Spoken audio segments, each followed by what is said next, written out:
questions. There's a few. Gordon, it looks like Gordon, I misinterpreted your question last week. So anyways, I'm going to read it. It says, hey guys, a very happy new year to you. I'm very sorry to bother you with the previous question redo, so please forgive me. No, it apparently was my fault. I misunderstood or misinterpreted the question, and I didn't provide a proper answer. So don't apologize, but thanks. Back in December, I asked whether or not to use the physical address for a post office location or for a private mailbox service location, or for a virtual office service on a local rank and rent lead gen website would cause Google to not index the site or negatively affect its organic ranking. But in your response, you only addressed using those addresses on a GMB or GBP listing.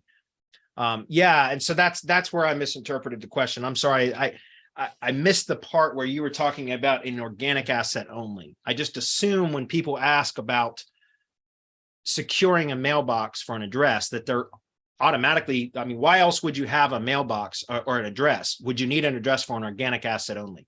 I understand why you're doing that, but anyway, I'm just trying to justify why I missed the question.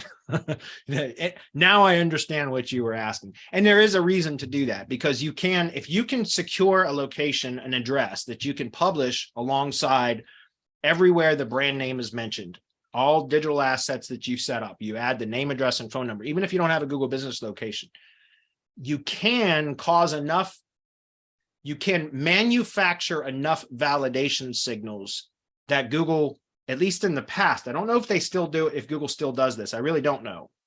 It could be tested though, but in the past, absolutely 100% certain that Google would publish a Google business profile, formerly Google My Business, because there was enough validating information about that location that it was confident enough in automatically publishing a Google business profile.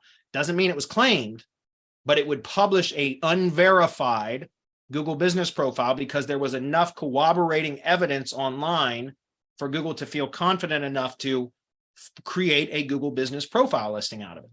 Now, you still have to go through the normal channels of verifying that listing, which now is a bit of a challenge and could be potentially a challenge going forward. What I'm saying, though, is I know in the past when I've come across unverified published listings, which now, if Google publishes a listing that Google can publish a listing that's unverified, we cannot, right? We used to be able to.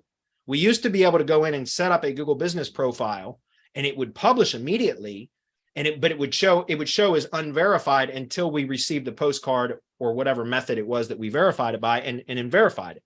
But it would publish, so it would be indexable and discoverable on the web once we created the listing. Now, Google took that away from us, I don't know, 3-4 years ago now, to where we could go in and create a Google business profile, but it wouldn't publish until it was verified, if that makes sense. What I'm saying is, in the past, Google would, with enough evidence online, supporting evidence, corroborating, whatever you want to call it, with enough validation online, that it would create and publish a Google business listing that's unverified. And it would be discoverable. It would publish. That's what I mean. Okay. So discoverable, indexed.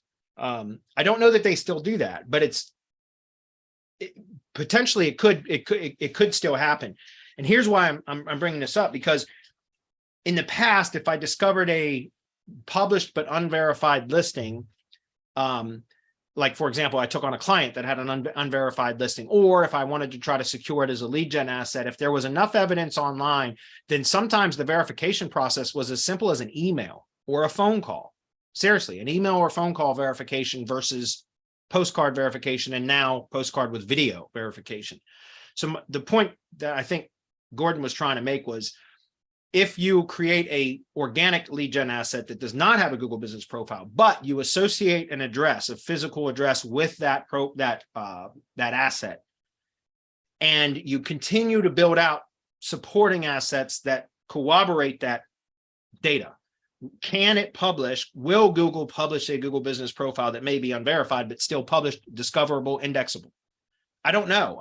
That's certainly worth testing, and that's something that I will be testing this month as part of the Rank Rent SEO Mastery stuff that I'm doing on Twitch. We will test that. It's likely that you won't be able to take a new brand and set it up and force Google to recognize it in a matter of weeks. It usually takes months before that happens anyways. So what I'm saying is, as part of the Rank Rent SEO Mastery stuff that I'm doing in Twitch for this month, I will test this with finding an address, for securing an address, and then adding that to all of the assets that we're going to build out a bunch of assets across a couple of different brands too.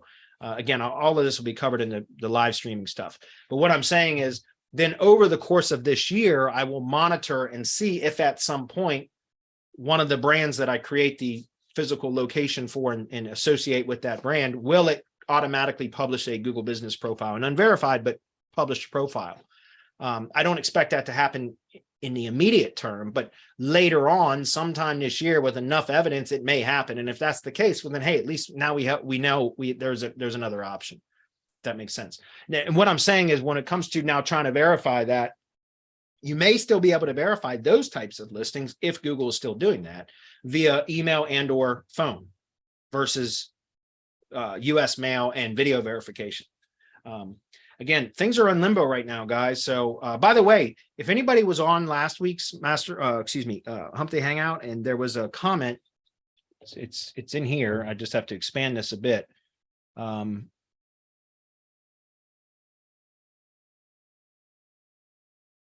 Okay, this guy right here. Sorry, guys. I was just trying to find it. This one right here. And I don't know if George ever reached out to us. I told him to contact support. George, if you're watching this now, contact support at semanticmastery.com. We're going to send you a t-shirt or something for this. We've had a couple of our members in Mastermind, because I've reposted this, at least where I read this last week on Hump Day Hangouts. This is the hack that this, George, is that what his name is again? Whatever. Yeah, George mentioned this last week, which is, if you guys have noticed in Google business profiles, like the Google business website field is not available unless it was already published. If you go into a new Google business profile, or one that did not have a Google business website, published yet, the ability to publish that is gone now through the new profile editor and profile manager, which is in the SERPs, search engine results page, right?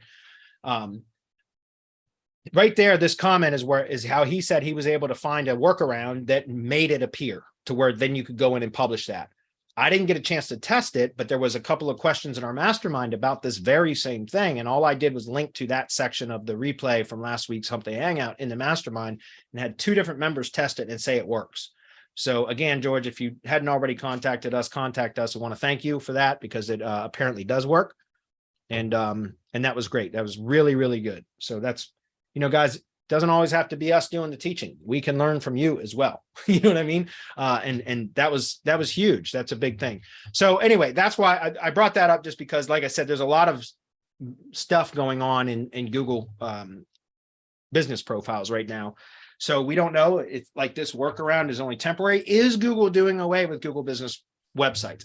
I don't know. There's not been any official confirmation on that yet. There's a lot of speculation in the SEO world, isn't there always? Right? Where everybody say, yeah, Google's deprecating Google business websites. You don't know that unless you have some sort of inside with the engineers at Google. Like, how do you know that?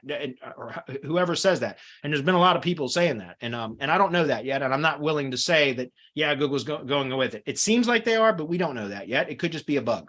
Right? So in the meantime, this seems to be working. All right. Anyway, back to the questions. And I just lost my... Here we go. So back to your question, Gordon. Do you think Google would not rank a organic website if you have a PO box or virtual mailbox associated with the organic with the brand? I don't know. I don't think that would be any reason for Google to not rank an organic asset. I don't know how that. I don't know for sure, because I haven't tested it. It's worth testing. I don't think that would be a problem. I can't imagine why it would be. But again, I don't know that. Any kind of guess that would give you right now would be that. It would be a guess, pure speculation. And I don't like to speculate unless I clearly disclaim that it's speculation. So I really have no idea whether it doesn't, in my opinion, no, I don't think it would cause any problems, because how does Google have the resources for that? I mean, to me, trying to spam a Google business listing, that could very likely trigger a suspension, even if you were able to verify it. But organic assets, I don't know that they're tracking that addresses associated with organic assets only. The point that I'm trying to make is, again, with enough corroborating evidence in the past, you could get a Google business profile published, even if it was unverified. I don't know that that's the case anymore. So basically, that was a long way to say, Gordon, I don't know. You'd have to test. I will test this theory throughout this month of January, but I won't expect to see whether it bears fruit or not for months down the road, if that makes sense. Okay. Anyway,